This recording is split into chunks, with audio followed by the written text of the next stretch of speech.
300 people don't just disappear. Not from a locked plantation, not on Christmas morning, not without a sound. But on December 25th, 1859, that's exactly what happened at Belmont Estate in South Carolina. When the overseer arrived at dawn to unlock the quarters, he found the doors still barred from the outside, just as he'd left them the night before. The chains that had bound the enslaved workers lay coiled on the ground like shed skin. The work tools stood arranged in perfect rows. The cooking fires still smoldered, but every single person was gone. No footprints led away through the frost. No boats were missing from the river dock. The bloodhounds brought in from neighboring plantations circled the empty quarters and sat down, confused, as if the scent simply ended.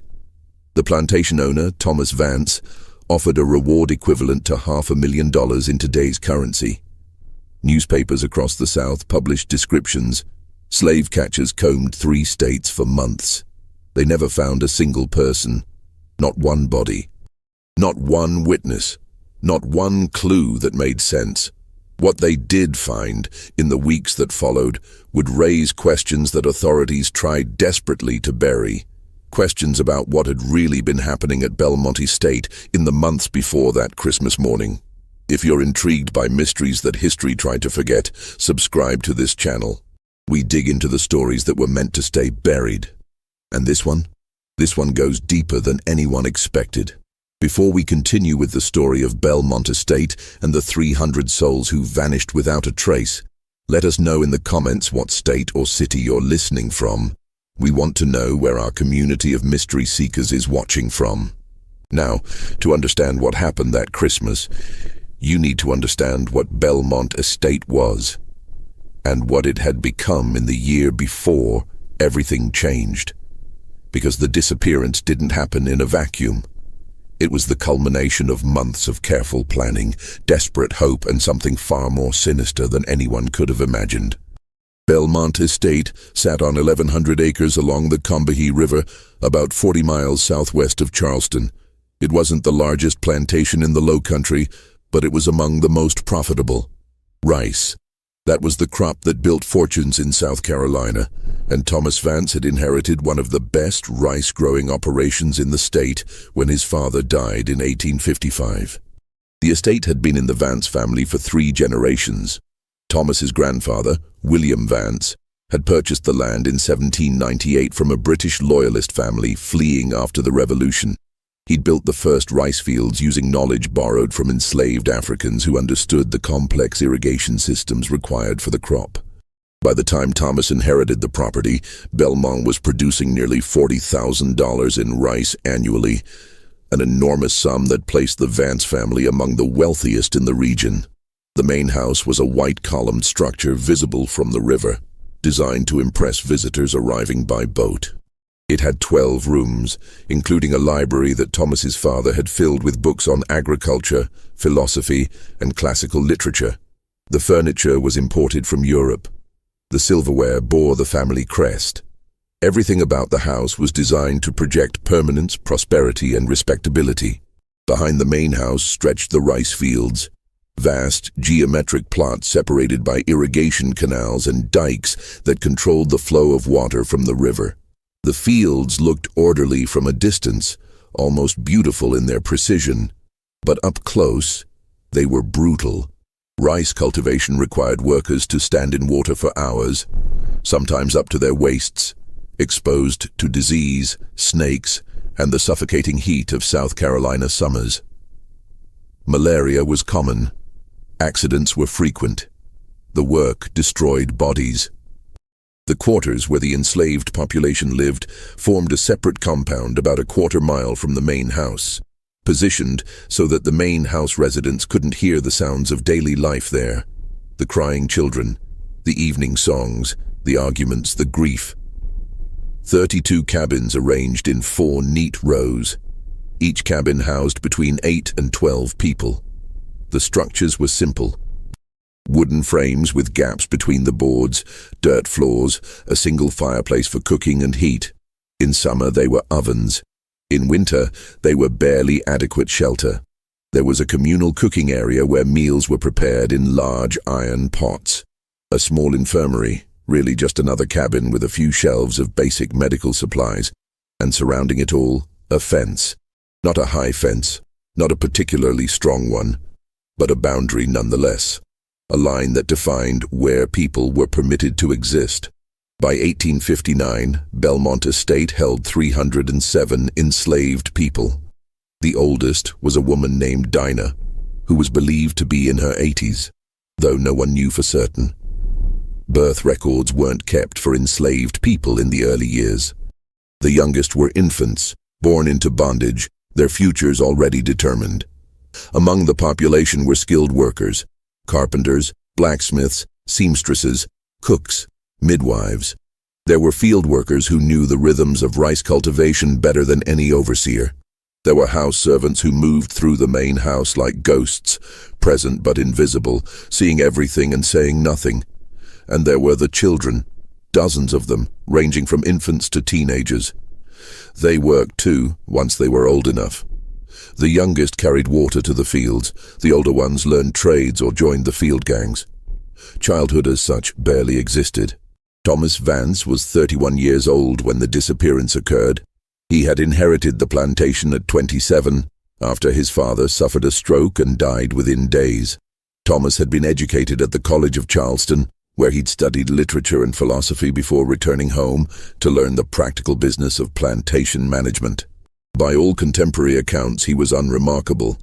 Not particularly cruel by the standards of the time, but not kind either. He was a businessman who saw the plantation as a machine, and its workers as components of that machine. He kept detailed records of productivity. He calculated the cost of feeding and clothing enslaved workers against their output. He made decisions based on profit margins. He rarely visited the quarters. He left the day-to-day management to his overseer, William Trent, a man who had worked at Belmont for 15 years. Trent was efficient, methodical, and utterly indifferent to the humanity of the people he supervised. He enforced the rules, maintained discipline, and ensured that work quotas were met. Nothing more, nothing less. For years, life at Belmont followed predictable patterns. The seasons dictated the work. Planting in spring, tending the fields in summer, harvest in fall, maintenance in winter. Sundays offered a brief respite. A few hours when people could tend their own small garden plots, mend clothes, or simply rest.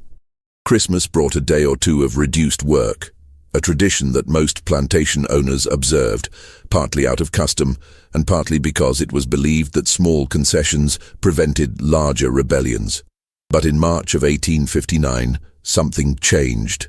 Thomas Vance traveled to Charleston for a meeting of the Agricultural Society, an organization where plantation owners shared information about crops, markets, and labor management. He returned 3 days later with a guest, Dr. Silas Creighton. Dr. Creighton was not a medical doctor, though he used the title. He held a degree in natural philosophy from what he claimed was a university in Pennsylvania, though later investigations would reveal inconsistencies in his credentials. He was 43 years old, tall and thin, with dark hair graying at the temples and eyes that seemed to catalog everything they saw. He had spent years traveling through the Caribbean and South America, studying what he called labor efficiency systems. He'd observed sugar plantations in Cuba, coffee plantations in Brazil, and mining operations in Peru. He'd taken notes on how different populations responded to different management techniques. He'd developed theories about human behavior, motivation, and control.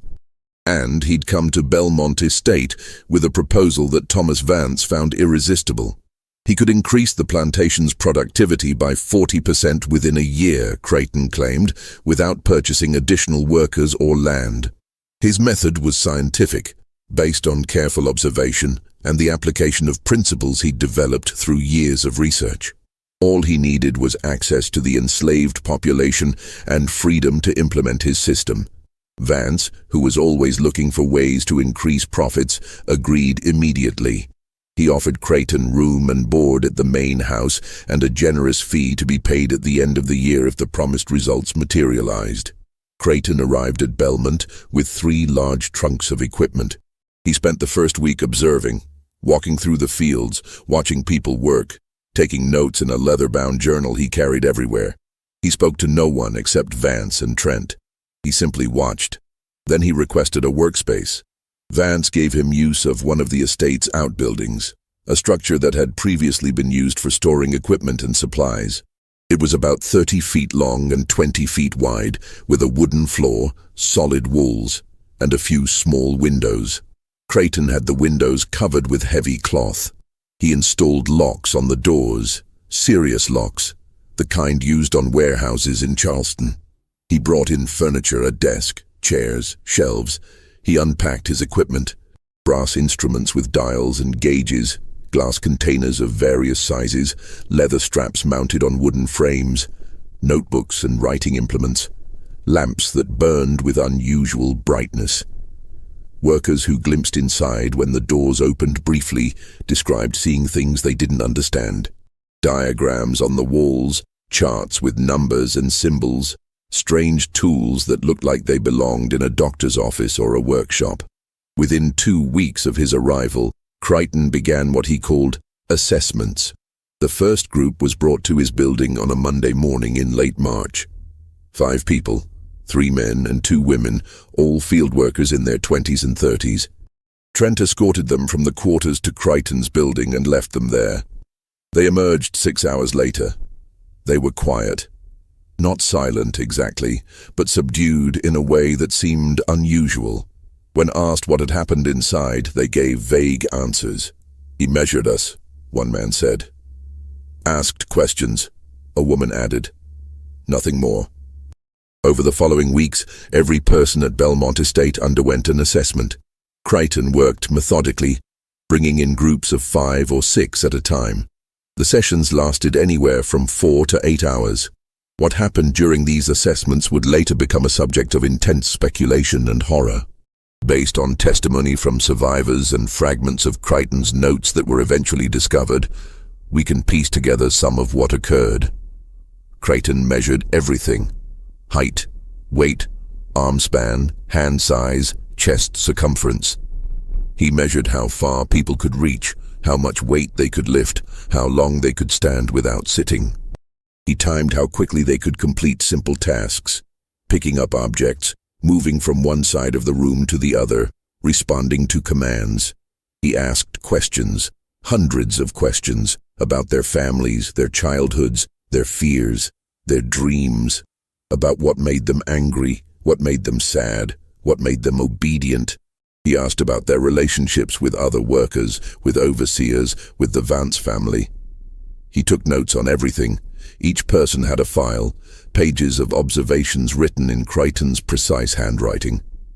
And then there were the tests. These were more disturbing. Creighton would present people with scenarios, hypothetical situations, and ask how they would respond. He would show them objects and ask them to identify uses.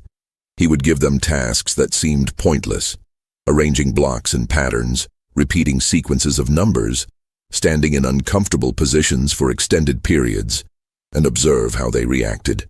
Some people found the assessments merely tedious, others found them deeply unsettling. There was something about Creighton's manner, the way he watched, the way he wrote in his notebook, the way he seemed to be looking not at them but through them, that created a profound sense of unease. But the assessments were only the beginning. Once Creighton had completed his initial observations, he began implementing what he called his system. The work schedule was restructured. People were reassigned to different tasks based on criteria only Creighton understood. Some field workers were moved to maintenance duties. Some house servants were sent to the fields.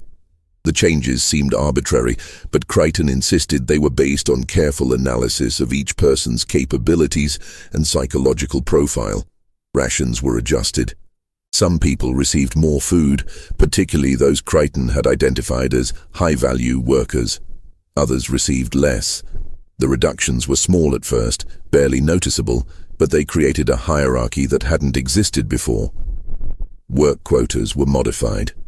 Some tasks now had specific time limits. Failure to meet these limits resulted in what Crichton called corrective interventions. And then there were the treatments. These began in May, about 2 months after Crichton's arrival. Workers who showed signs of what Crichton called reduced efficiency, illness, exhaustion, or simply moving too slowly, were taken to his building for correction. These sessions were different from the assessments. They lasted longer, sometimes an entire day. And the people who underwent treatment came back, changed. The changes were subtle at first. A field worker named Marcus, who had always been talkative and quick to laugh, returned from a treatment session quiet and focused. He worked faster than before, never pausing to rest, never speaking unless spoken to. His wife said he barely slept anymore. He would lie awake at night, staring at the ceiling, as if he'd forgotten how to rest. A woman named Lily, who had been recovering from a fever, underwent treatment and returned moving mechanically, as if her body was operating on instructions her mind wasn't fully processing. She would start a task and continue it until someone physically stopped her, even if the task was complete. A young man named Benjamin developed a tremor in his hands after his treatment. The tremor was constant, making fine work difficult. But he never complained. He never asked for help.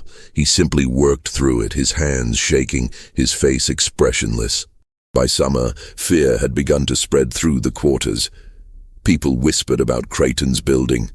They called it the correction house or simply his place, speaking of it in hushed tones. Parents warned children to work hard, to never give Trent or Crichton a reason to notice them. But working hard wasn't always enough. Crichton's criteria for who needed treatment seemed to expand. At first, it was only people who were clearly struggling, the sick, the injured, the exhausted. But gradually, others were selected. People who asked too many questions, people who seemed to be forming close friendships with others, people who sang certain songs or told certain stories. It was as if Crichton was trying to identify and eliminate something, some quality or characteristic that he saw as problematic. And then people started dying. The first death occurred in early July. Henry was 32 years old, a field worker who had been at Belmont his entire life. He was strong, healthy, known for his ability to work long hours in the brutal heat without complaint. He had a wife, Clara, and 3 children. In late June, Crichton selected Henry for treatment. The reason wasn't clear. Henry hadn't been sick or slow. But Trent brought him to the correction house on a Tuesday morning. He emerged 2 days later.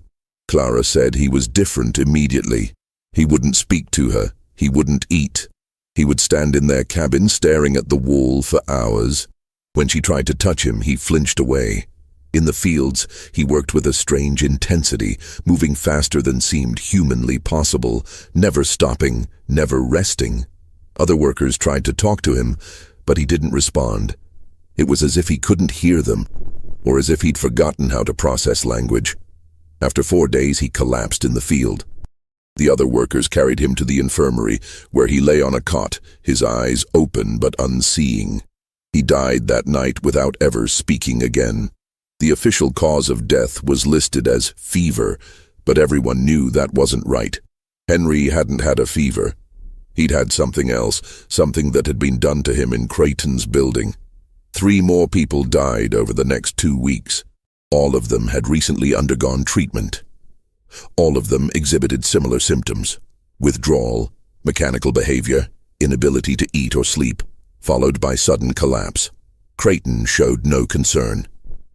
When Vance questioned the deaths, Crichton explained that some subjects were incompatible with the optimization process. It was unfortunate, he said, but inevitable. The benefits to the overall system outweighed the occasional loss. Vance, focused on the productivity numbers that were indeed improving, accepted this explanation. But in the quarters, the deaths created a crisis. People were terrified. They didn't understand what was happening in the correction house, but they knew it was dangerous. They knew that being selected for treatment might mean death, and they knew they had no way to refuse. In August, a woman named Ruth tried to run. She was 24 years old, a house servant who worked in the main house kitchen. She had been selected for treatment, and was scheduled to report to Creighton's building the following morning. Instead, she ran. She left in the middle of the night, taking nothing with her, heading north through the woods. She made it 6 miles before the dogs found her at dawn. The punishment was public and brutal. Vance, who rarely involved himself in discipline, made an exception. Ruth was whipped in front of the assembled population, a reminder of what happened to those who tried to escape. But the whipping wasn't the end of it. Afterward, she was taken to Creighton's building for what he called behavioral correction. She was inside for 3 days. When she emerged, she could walk and work, but she never spoke again. Not a word, not a sound. Her eyes were open, but they seemed empty, as if something essential had been removed. People who had known Ruth said it was like looking at a shell. The person who had been Ruth, who had loved singing, who had told funny stories, who had dreamed of freedom, was gone. What came back was something else. The incident with Ruth marked a turning point. Before there had been fear. Now there was terror. And beneath the terror, something else was growing, rage. But rage alone wasn't enough. The people at Belmont Estate had learned, through generations of bondage, that open rebellion was suicide. The system was designed to crush resistance. The laws, the weapons, the dogs, the neighboring plantations that would send reinforcements, all of it was arrayed against them. If they were going to act, they would need to be smart. They would need to be careful. They would need to plan. And they would need to do it in a way that Creighton, with all his observations and measurements and psychological theories, would never detect. If you're as disturbed by this as we are, hit that like button and let us know in the comments what you think was really happening in Creighton's building. Because what comes next reveals that while Creighton thought he was controlling everything, he was actually missing the most important thing happening right under his nose. The truth is, while Creighton was conducting his experiments, convinced that he was breaking down individual will and preventing collective action, the people of Belmont Estate were doing something he never anticipated. They were organizing. The organization began in the most unlikely place, among the children. At Belmont Estate, as at most plantations, enslaved children occupied a strange position. They were too young to be seen as serious threats, too small to be worth the constant surveillance that adults endured. They moved through spaces that adults couldn't, carrying messages between the fields and the quarters, running errands to the main house, playing in areas that overseers ignored. And they were watching everything. In the months after Creighton's arrival, the children began exhibiting strange behaviors that adults noticed but overseers didn't. They would gather in specific locations at specific times, always briefly, never long enough to attract attention. Behind the woodshed at dusk, near the old well that no longer worked, in the space between 2 particular cabins where the shadows fell just right. They would sing certain songs, always the same ones, with lyrics that seemed innocuous but carried embedded meanings. Songs about rivers and stars and journeys, songs their grandparents had taught them, songs that had been passed down through generations, songs that contained maps and instructions disguised as simple melodies. One song, which a visitor to a neighboring plantation recorded in a journal, included the lines, "When the master sleeps and the river runs, we'll follow the drinking gourd to the promised sun." The drinking gourd was a known code for the Big Dipper, used by people escaping slavery to navigate north. But when the master sleeps and the river runs, those phrases were specific, temporal markers, instructions for timing. The children were messengers, carrying information in ways that seemed innocent. A child sent to bring water to the fields might pause to sing a particular song within earshot of certain workers. A child playing near the main house might repeat a phrase they'd overheard that was actually a coded message. And the adults were listening. The planning had begun in April, shortly after Creighton's assessment started. It began with a man named Samuel. Samuel was 41 years old, a skilled carpenter who had been at Belmont for 23 years. He had a unique position on the plantation. Because of his skills, he was given more freedom of movement than most. He repaired buildings, built furniture, maintained the structures that kept the plantation functioning. This meant he could move between the main house, the quarters, the outbuildings, and the fields without arousing suspicion. It also meant he had access to places other people didn't.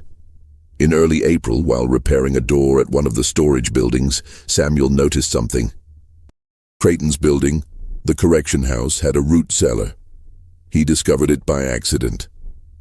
He'd been asked to check the building's foundation for water damage, and while examining the exterior, he noticed that the ground on one side sounded hollow when he tapped it.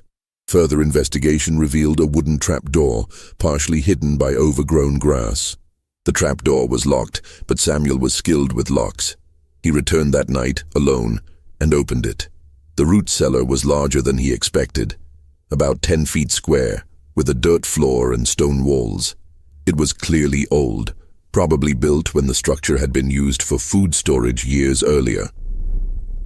But what caught Samuel's attention was something else. One wall of the cellar had a gap at the bottom, a space where the stones didn't quite meet the ground. Cool air flowed through the gap. Samuel investigated further. The gap led to a tunnel. The tunnel was old, very old. It had been built decades earlier as part of the plantation's original drainage system, designed to divert water from the rice fields during heavy rains. The system had been replaced years ago with a more efficient design, and the old tunnels had been sealed and forgotten. But this one hadn't been completely sealed. It was still passable.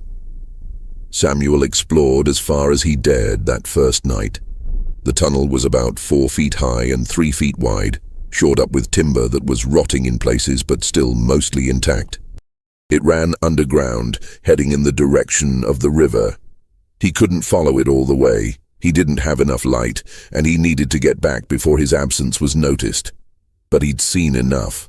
The tunnel was a way out. Over the next week, Samuel told 3 people, his wife, Rachel, and 2 men he trusted absolutely, Daniel and Joseph. Both were field workers, both were strong and smart, and both had families they were desperate to protect. They began to plan. The tunnel would need to be cleared. Parts of it had collapsed over the years, and debris blocked sections of the passage. They would need to shore up weak points. They would need to determine where it led and whether it was actually passable all the way to the river.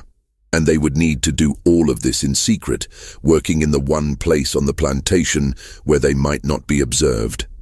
Underground, in Creighton's own building. It was audacious. It was dangerous. But it was possible.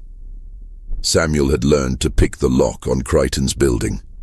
The lock was good, but not perfect, and Samuel had been working with locks his entire adult life. He could open it in less than a minute. They began working at night.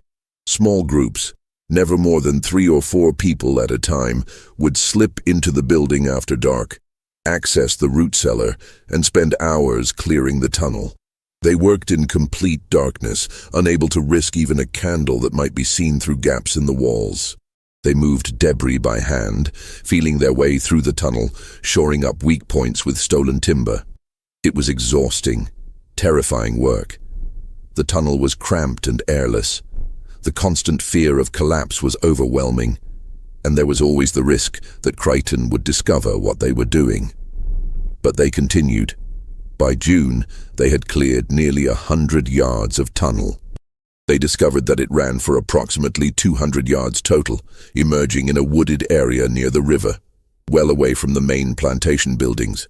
The exit was partially concealed by undergrowth and had been sealed years ago with a wooden cover that had rotted away. With some work, it could be opened. They had found their escape route, but now they faced a bigger challenge.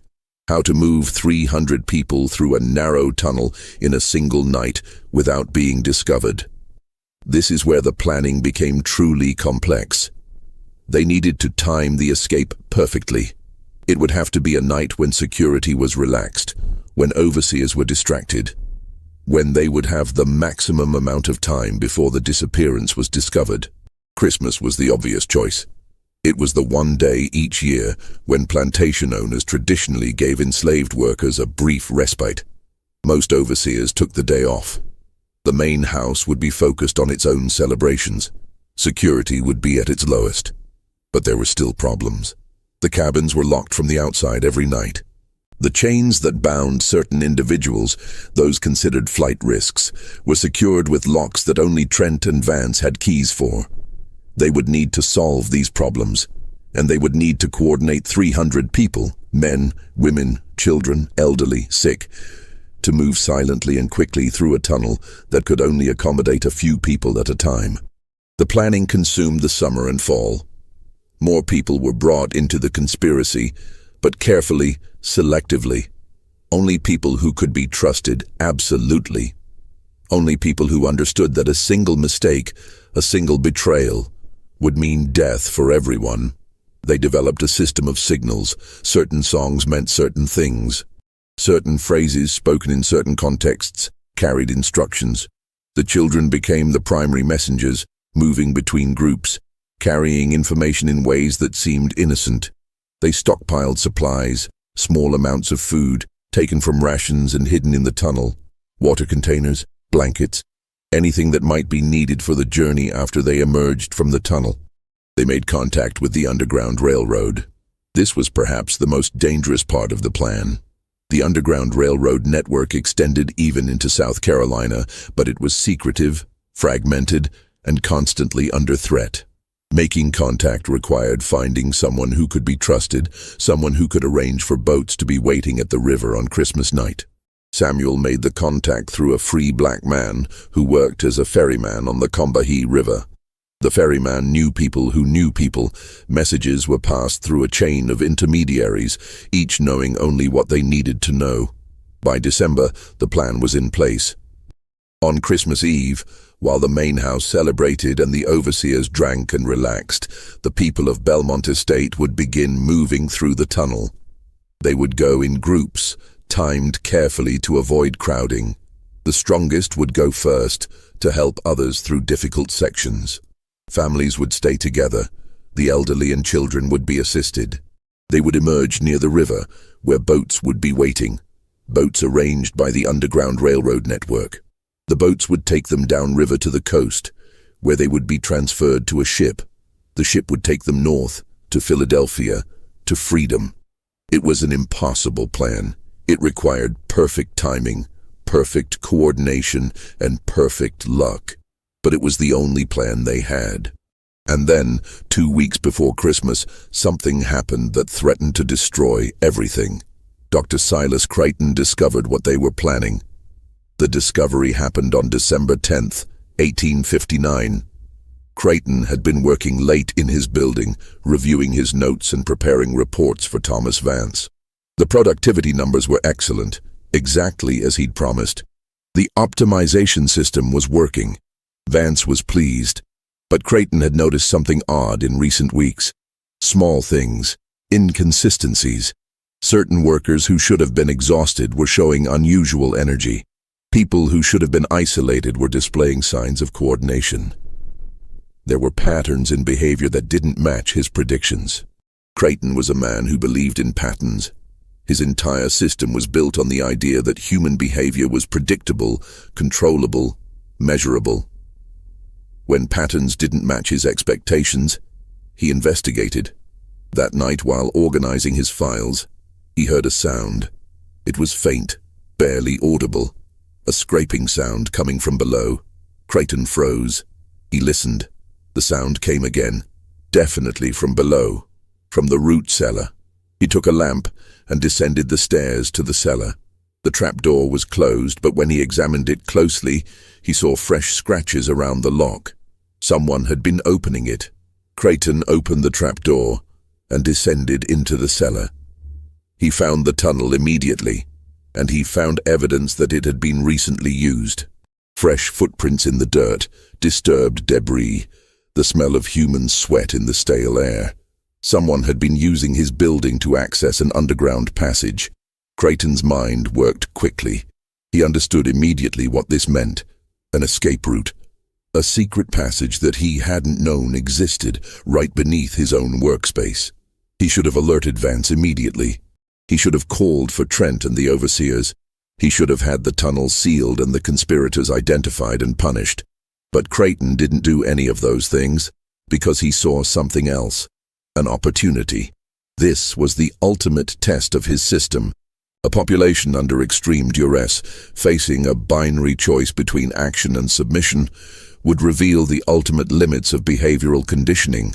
If his months of treatments had successfully suppressed their ability to organize and act collectively, the escape attempt would fail on its own. If it hadn't, he would learn exactly where his system had weaknesses. Either way, the data would be invaluable. He decided to let the escape attempt proceed, but he would control it. He would be there, in the tunnel, observing. He would see how they behaved under pressure. He would document everything. It was, to him, the culmination of his experiment. He spent the next 2 weeks preparing. He recruited 2 men from Charleston, hired muscle, men who asked no questions and did what they were paid to do. He told them they would be helping him prevent an escape attempt, and he paid them well for their silence. He studied the tunnel, mapping its length and identifying the weakest points in its structure. He positioned supplies, ropes, tools, weapons at strategic locations, and he waited. He didn't tell Vance. He didn't tell Trent. This was his experiment, and he would control every variable. But Creighton made a critical error. He assumed that the people planning the escape were operating on instinct and desperation. He assumed they were disorganized, that their plan would be crude and easily disrupted. He was wrong. Because the people of Belmont Estate had been planning for 8 months, they had anticipated problems, they had backup plans, and they had something Creighton, with all his theories and measurements, had never understood. They had each other. On Christmas Eve, as the sun set over the Combahee River, the final preparations began. In the quarters, people moved through their evening routines as they always did. They cooked meals, they tended to children, they sang songs. To any observer, it was a normal evening. But beneath the surface, something else was happening. Signals were being passed. Final instructions were being given. People were saying goodbye to the places they'd lived, the graves of family members they would never see again, the small pieces of life they'd managed to build in captivity. At the main house, Thomas Vance was hosting a Christmas Eve dinner for neighboring plantation owners. 8 guests, including their wives. The dining room was lit with candles. The table was laden with food. Wine flowed freely. Vance was in excellent spirits. The year had been profitable. Creighton's system had worked exactly as promised. The future looked bright. In the overseer's house, William Trent sat with his wife, drinking whiskey and looking forward to a rare day off. He'd locked the quarters himself, as he did every night. Everything was secure. In Creighton's building, the doctor waited in the darkness of the root cellar, his 2 hired men beside him. He had a lamp, but it was unlit. He didn't want to alert anyone to his presence. He had a pistol. He had his notebook. He was ready to observe.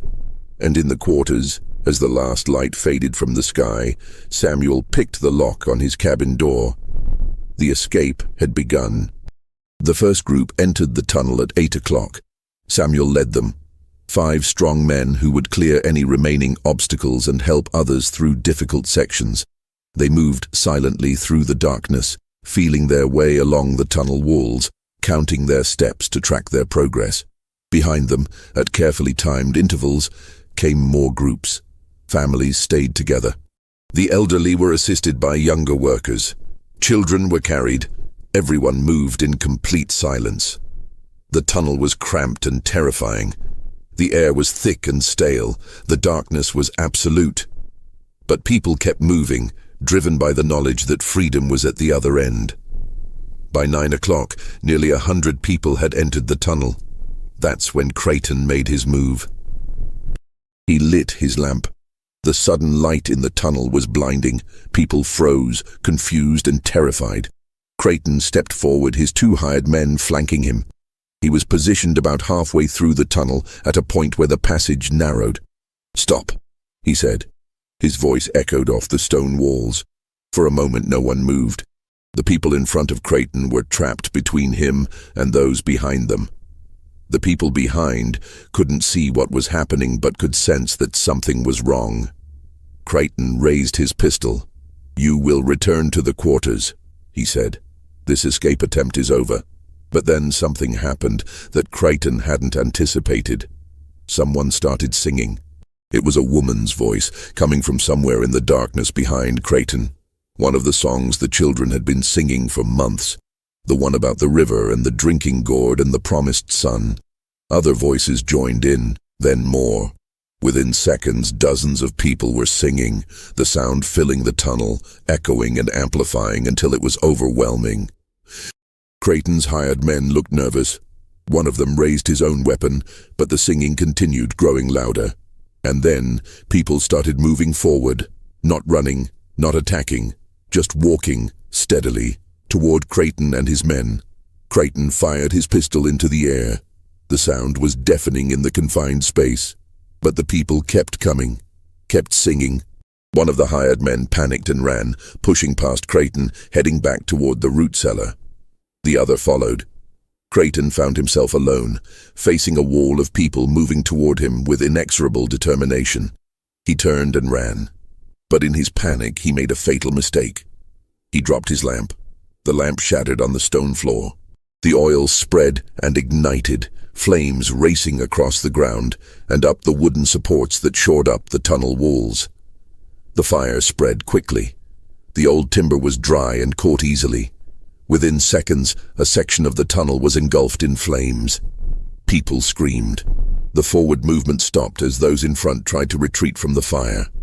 But there were too many people behind them, still pushing forward, unaware of what was happening ahead. The tunnel filled with smoke. The heat became unbearable. The wooden supports began to crack and splinter, and then a section of the tunnel collapsed. The collapse happened about 30 feet from where Creighton had been standing. Tons of earth and stone came down, blocking the passage completely.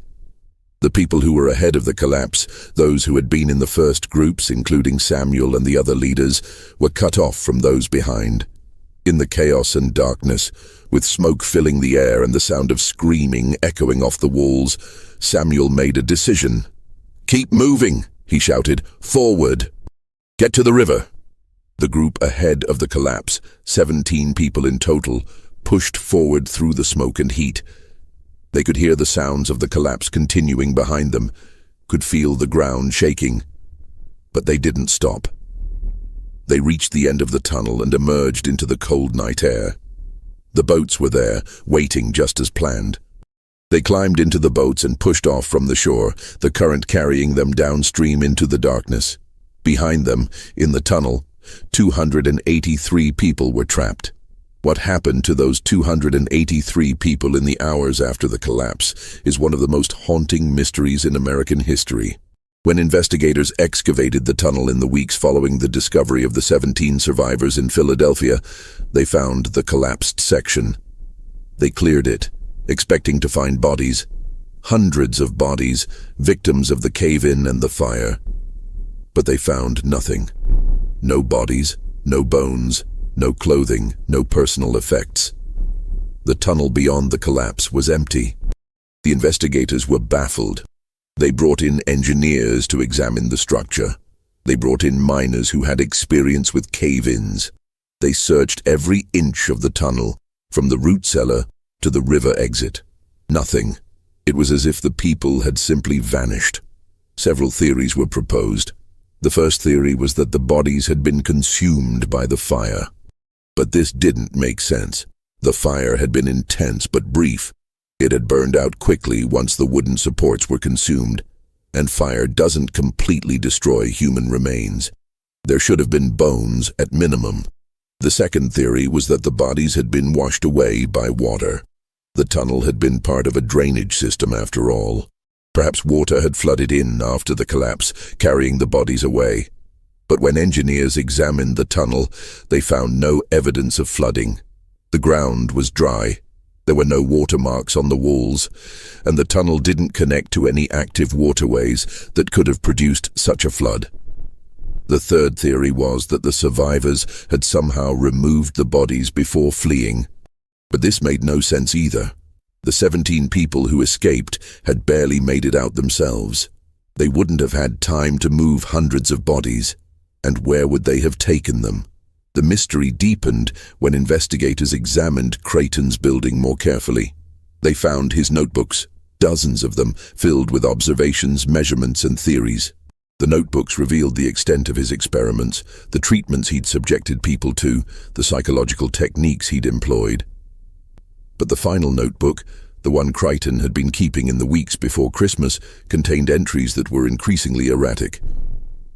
In early December, he wrote, "The subjects are exhibiting unexpected patterns of coordination. My conditioning protocols should have prevented collective action, yet I observe signs of organization. This requires further investigation." A week later, "I have discovered their escape route. Rather than prevent it, I will allow it to proceed under controlled observation. This presents an unprecedented opportunity to test the limits of my system." And then, on December 24th, the final entry. The handwriting was barely legible, the words running together. "They are not what I believed. The conditioning did not. They have done something I cannot. The tunnel is. They are singing and the sound I cannot." The entry ended mid-sentence. Creighton's body was never found. Neither were the bodies of his 2 hired men. The mystery consumed the local authorities for months. The disappearance of 300 enslaved people was a massive financial loss for Thomas Vance, a loss he could not afford. He offered enormous rewards for information. He hired private investigators. He traveled to neighboring states, searching for any sign of the missing people. He found nothing. The story spread through the South, creating panic among plantation owners. If 300 people could disappear from a locked plantation without a trace, what did that mean for the security of the entire system? Newspapers published wild theories. Some claimed it was an elaborate conspiracy involving northern abolitionists. Others suggested that the people had been smuggled onto ships and taken to the Caribbean or South America. A few even proposed supernatural explanations, though these were quickly dismissed by serious investigators.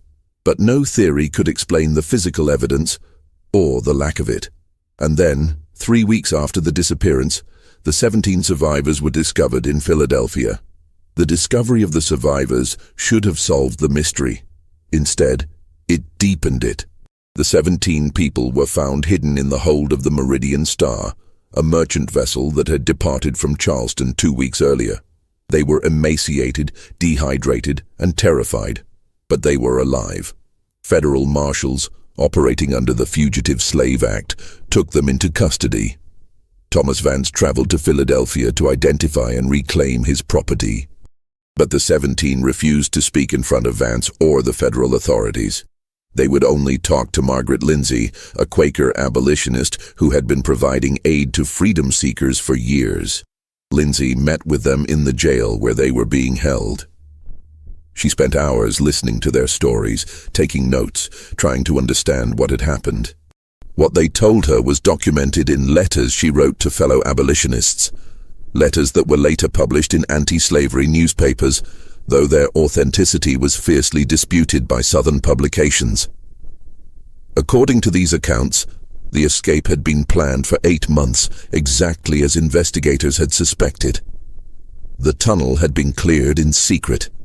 The timing had been carefully calculated. The boats had been arranged through Underground Railroad contacts. Everything had been going according to plan until Creighton appeared in the tunnel. The survivors described the confrontation: Creighton's lamp, his pistol, his demand that they return. They described the singing that had started spontaneously, the way people had moved forward despite the threat. They described the fire and the collapse. But then their accounts became fragmented and contradictory. One woman, whose name was recorded only as E, told Lindsay something that didn't appear in the official reports. She said that when the tunnel collapsed, she was near the front of the group, close enough to make it through before the passage was completely blocked. But she could hear what was happening behind her. She heard screaming at first, as expected, But then the screaming stopped and she heard something else. Singing. It was coming from deeper in the tunnel, from the direction where the others had been trapped. Not screaming, not crying, singing. The same songs the children had been singing for months. The ones with the coded messages. It was like they knew, E told Lindsay. Like they'd planned for this too. Like the collapse wasn't the end. It was part of something else. Lindsay pressed her for details. What did she mean? What could they have planned? E couldn't explain. She only knew what she'd heard. Singing, growing louder, echoing through the tunnel even as the collapse continued. Another survivor, a man named Peter, told a different story. He claimed that he'd been near the back of the group that made it through. He'd looked back just before the final collapse, and in the light of the flames, he'd seen something that made no sense. He saw people. He couldn't tell who in the darkness, deliberately pulling down the support beams. Not accidentally, not in panic. Deliberately, methodically bringing down the tunnel behind them. They were sealing it, Peter said. On purpose. They didn't want anyone to follow. Lindsay asked the obvious question. Why would they seal themselves in? Peter had no answer. He only knew what he'd seen. A third survivor, a young woman named Sarah, told yet another story. She said that in the days before Christmas there had been whispers in the quarters, whispers about a second plan. She didn't know the details. She was young, and the adults had been careful about what they said around children. But she'd heard fragments. Something about the deep way. Something about where the masters can't follow. She didn't understand what it meant, but she remembered the phrase because it had been repeated so often in the final days. If the first way fails, we take the deep way. Lindsay documented all of these accounts. She sent letters to abolitionist newspapers in Boston, New York, and Philadelphia. She testified before anti-slavery societies. She tried to use the story to fuel opposition to slavery. But the accounts were so contradictory, so strange, that many people dismissed them as exaggerations or fabrications. Southern newspapers certainly did, claiming that Lindsay had invented the entire story to serve her abolitionist agenda. The 17 survivors were eventually returned to slavery under the Fugitive Slave Act. They were transported back to South Carolina in chains, but they never returned to Belmont Estate. Thomas Vance, perhaps fearing that their presence would inspire others, sold them to different plantations across the state. They were separated, scattered, their stories lost. Margaret Lindsay continued to search for answers. She corresponded with other abolitionists, trying to find any trace of the missing 283 people. She never found anything. In the months and years following the disappearance, there were scattered reports, fragments of information that suggested the missing people might have survived, might have found freedom, but each report raised more questions than it answered. In February of 1860, a rice merchant named Thomas Garrett was traveling through the coastal swamps about 15 miles south of Belmont Estate. He was following an old hunting trail when he came across something unexpected. A camp. It was recent. The fire pit still contained warm ashes. There were signs that many people had been there. Makeshift shelters constructed from branches and moss, areas where the ground had been cleared for sleeping, discarded tools. But the camp was empty. Whoever had been there was gone. Garrett reported the discovery to local authorities. A search party was organized, but by the time they reached the location, any trail had vanished. The swamp was vast and treacherous. Tracking anyone through it was nearly impossible. The authorities concluded that the camp had probably been used by a group of runaways from various plantations. They didn't connect it to Belmont Estate. But the timing was suggestive, and the scale of the camp, large enough for dozens, perhaps hundreds of people, was unusual. In April of 1860, a ferryman named Jacob Mills, who operated a crossing on the Savannah River between South Carolina and Georgia, reported something odd to his local sheriff. He said he'd transported a large group of black travelers, he estimated about 40 people, across the river one night. They'd paid him in gold coins, which was unusual. Enslaved people didn't have gold. Even free black people rarely had that kind of money. Mills said the group had been quiet, organized, and purposeful. They'd crossed at night, heading into Georgia, and disappeared into the woods on the other side. When the sheriff investigated, he found no trace of the group, and Mills couldn't provide detailed descriptions. It had been dark, and he'd been more interested in the gold than in the faces of his passengers. The story was dismissed as probably unrelated to Belmont Estate. After all, Georgia was a long way from the Combahee River. How could people have traveled that far without being detected? But the gold was interesting. Where would escaped slaves have gotten gold? In June of 1860, a shopkeeper in Wilmington, North Carolina, reported selling supplies to a woman who spoke with an accent he couldn't place. She'd bought food, blankets, and medical supplies, a lot of them, more than one person would need. She'd paid in cash, and she'd been polite, but distant. When the shopkeeper tried to make conversation, asking where she was from, she'd given vague answers and left quickly. The shopkeeper remembered her because of the way she spoke. He said it was like she'd forgotten how to form certain words, like she was relearning language. This report, too, was dismissed. North Carolina was even farther from Belmont Estate. The connection seemed impossible, but the description of the woman's speech was haunting. It matched descriptions of some of the people who had undergone Creighton's treatments, people who had emerged from the correction house changed, struggling with language and memory. Could she have been one of the missing people from Belmont?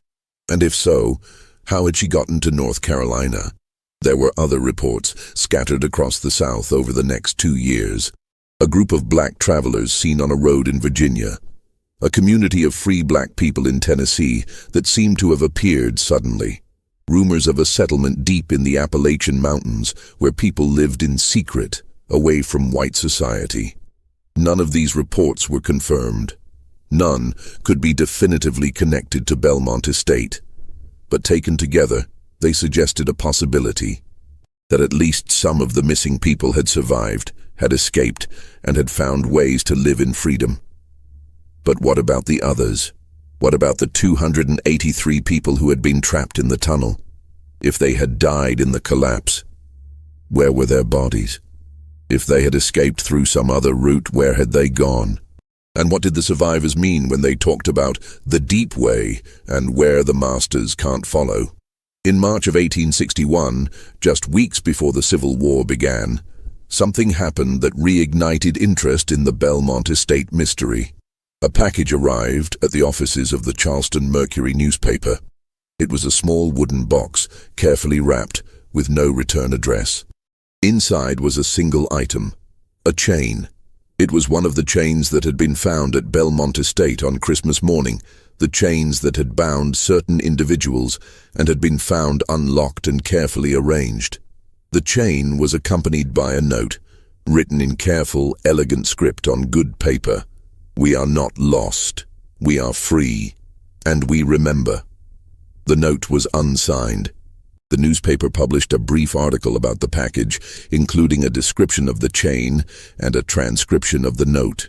The article speculated about who might have sent it and what it meant, but by then, the nation was consumed by the approaching war. South Carolina had seceded from the Union. Fort Sumter would be attacked within weeks. The mystery of Belmont Estate, which had dominated local news for over a year, faded from public attention. Thomas Vance lost his plantation during the war. The Union Army occupied the Low Country in 1862, and Belmont Estate was abandoned. The enslaved people who had remained, those who hadn't disappeared on Christmas, were freed. Vance never recovered financially. He died in 1867, still offering a reward for information about the disappearance, still searching for answers. Dr. Silas Creighton was never seen again after Christmas Eve 1859. His family in Pennsylvania, when contacted by investigators, claimed no knowledge of his work in South Carolina. They said he'd always been secretive about his research. When investigators looked into his credentials, they discovered that much of his background was fabricated. The university he claimed to have attended had no record of him. The papers he claimed to have published didn't exist. Creighton, it seemed, had been as much a mystery as the disappearance itself. The tunnel was eventually filled in. The buildings at Belmont Estate were torn down in the 1880s. The land was sold and subdivided. Rice cultivation in the area declined as the economy changed. Today, there's a small historical marker near where Belmont Estate once stood. It mentions the plantation's role in rice cultivation and notes that it was abandoned during the Civil War. It doesn't mention the disappearance. It doesn't mention the 300 people who vanished on Christmas morning. It doesn't mention Dr. Creighton or his experiments. The story has been largely forgotten, but the mystery remains. Over the years, historians and researchers have proposed various theories about what happened to the missing people of Belmont Estate. Theory 1. Mass death in the tunnel. The most straightforward explanation is that the 283 people trapped in the tunnel died in the collapse and fire, and their bodies were somehow lost or destroyed. But this theory has significant problems. As mentioned earlier, fire doesn't completely destroy human remains. And the tunnel was examined thoroughly. There should have been some evidence of mass death. Some researchers have suggested that perhaps the bodies were removed later, either by the survivors who escaped or by others who wanted to hide the evidence. But this seems logistically impossible. Moving hundreds of bodies through a collapsed tunnel would have required enormous effort and time. Theory 2. Alternative escape route. Another theory is that the trapped people found an alternative escape route, perhaps another branch of the old drainage system that investigators didn't discover. This is more plausible. The drainage system at Belmont Estate had been extensive, and not all of it had been mapped. It's possible that there were other tunnels, other exits, that the trapped people discovered in their desperation. If they escaped through an alternative route, they might have emerged far from the plantation, in a location where they could scatter and disappear into the landscape. But this theory doesn't explain the singing that survivors reported hearing, or the deliberate collapse that Peter claimed to have witnessed. Why would people seal the tunnel behind them if they were trying to escape? Theory 3. The Underground Railroad. Some historians have suggested that the Underground Railroad network was more extensive and better organized than previously believed, and that it managed to evacuate the trapped people through some secret means. This theory is appealing because it gives the story a hopeful ending. But it's difficult to support with evidence. The Underground Railroad was indeed active in South Carolina, but it operated in small groups, moving people carefully and slowly. The idea that it could have evacuated nearly 300 people from a collapsed tunnel seems far-fetched. Theory 4. Maroon communities. This theory suggests that the missing people didn't try to reach the north at all.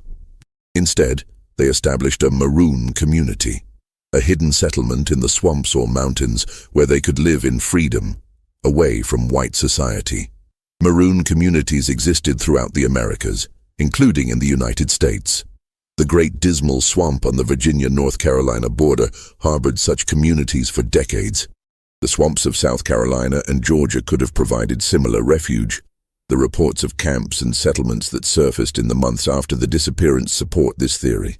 Perhaps the missing people of Belmont Estate joined or established such a community, living in secret for years or even decades. But if this is true, why has no definitive evidence ever been found? Why did no one from the community ever come forward, even after the Civil War ended and slavery was abolished? Theory 5. Deliberate concealment. The most disturbing theory is that the missing people did die in the tunnel, but that their deaths were deliberately concealed by authorities who didn't want the story to become public. The disappearance of 300 enslaved people was a massive embarrassment for South Carolina's plantation system. It suggested that the system wasn't as secure as owners believed. It could have inspired other escape attempts. Perhaps authorities removed the bodies and buried them in secret, then claimed they'd found nothing in order to minimize the story's impact. This theory is dark, but it's not impossible. Cover-ups of inconvenient truths were common in the antebellum South, but it doesn't explain the reports of survivors seen in other states, or the package sent to the Charleston Mercury, or the testimonies of the 17 people who escaped. The truth is, we may never know what happened to the 283 people who vanished from Belmont Estate. But there's one more piece of evidence worth considering. Evidence that emerged decades later and suggests a possibility that no one at the time considered. In the 1930s, during the Great Depression, the Federal Writers Project sent interviewers across the South to record the testimonies of formerly enslaved people. It was a massive undertaking, designed to preserve the memories of a generation that was rapidly disappearing. One of these interviews was conducted in rural Georgia in 1937. The interviewer, a young woman named Helen Crawford, spoke with an elderly black woman who gave her name only as Aunt Bess. Aunt Bess was believed to be in her 80s, though she didn't know her exact age. She had been born into slavery and had lived through the Civil War, Reconstruction, and the difficult decades that followed. Crawford asked her about her memories of slavery. Aunt Bess spoke about the plantation where she'd grown up, about the work she'd done, about the family members she'd lost.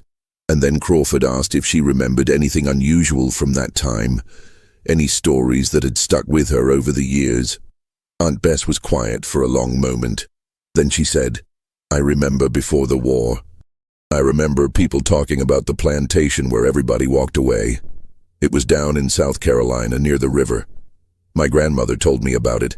She said it was a Christmas miracle." Crawford asked her to explain. "My grandmother said they didn't run," Aunt Bess continued. "They walked, together, and they went somewhere the masters couldn't follow, because the masters didn't believe it existed."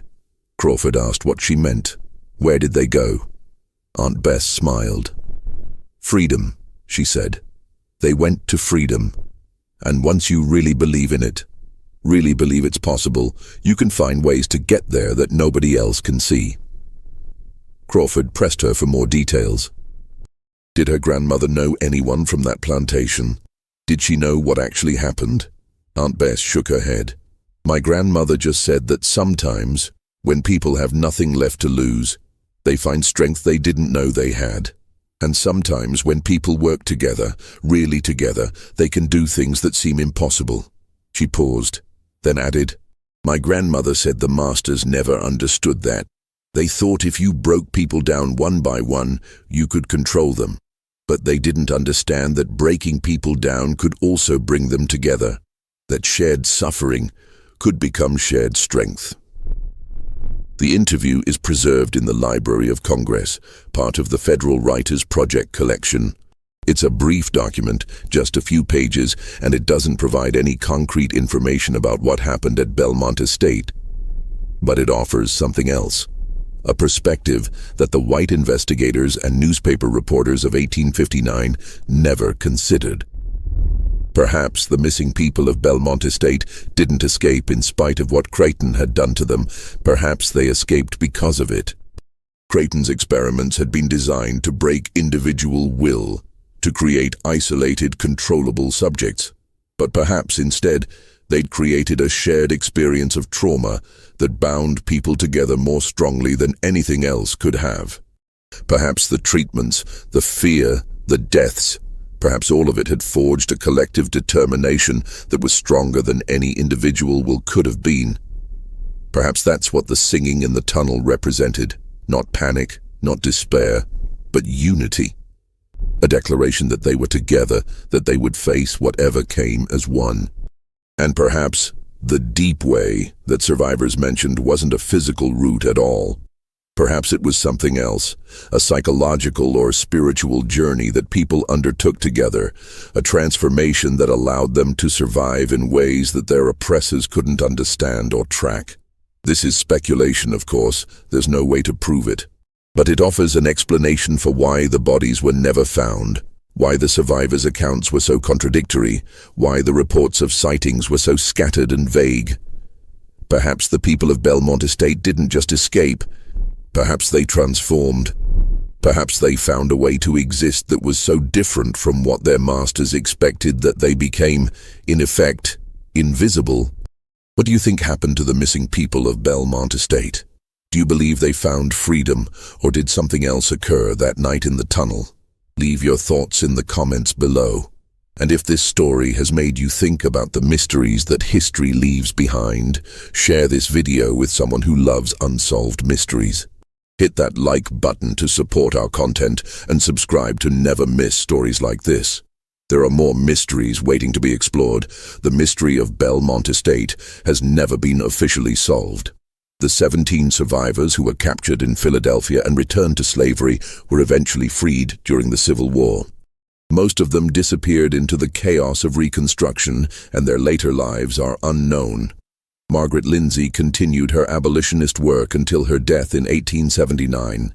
She never stopped searching for information about the missing people, but she never found definitive answers.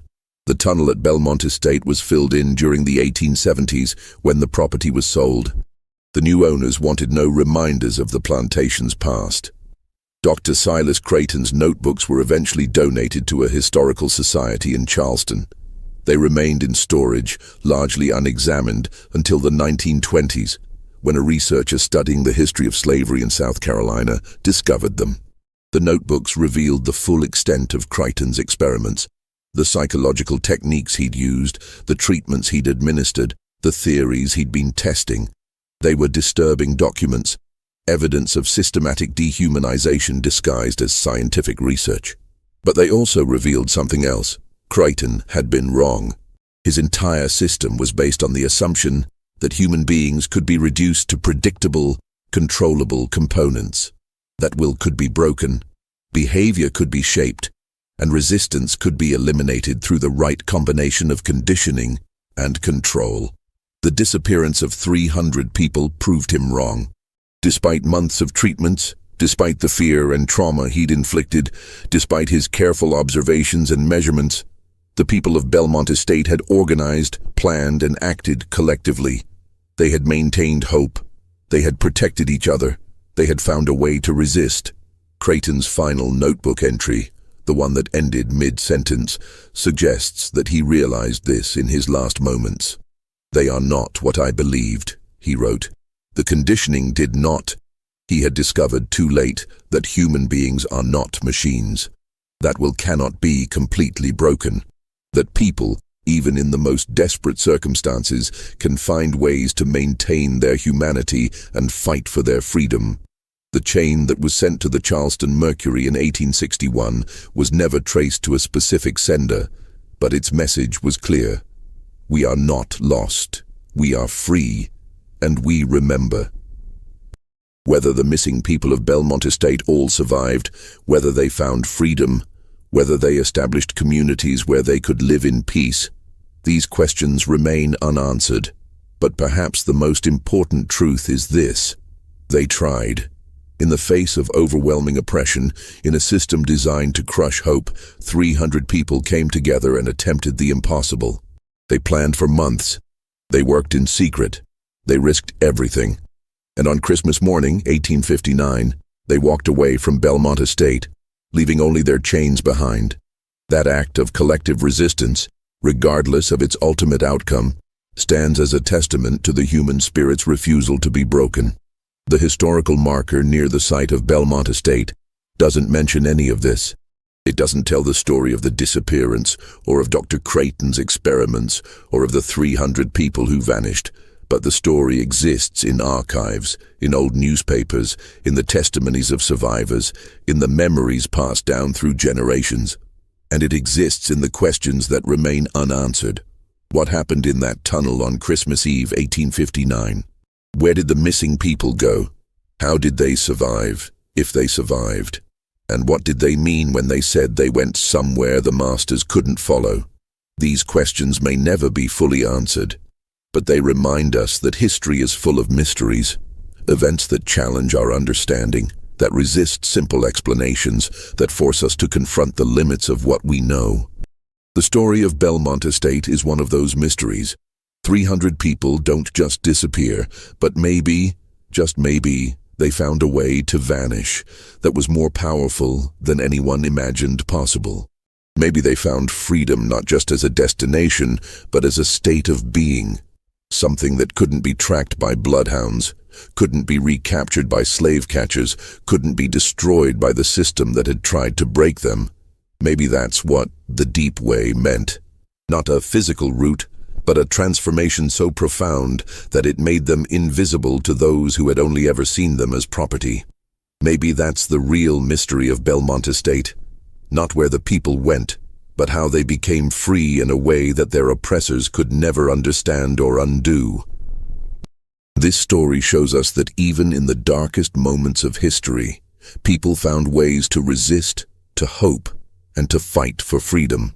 What do you think really happened that Christmas night? Do you believe the missing people found freedom, or is there another explanation? Leave your comment below and let's discuss this mystery together. If you enjoyed this deep dive into one of history's most puzzling disappearances, subscribe to our channel and hit the notification bell so you never miss our investigations into the stories that history tried to forget.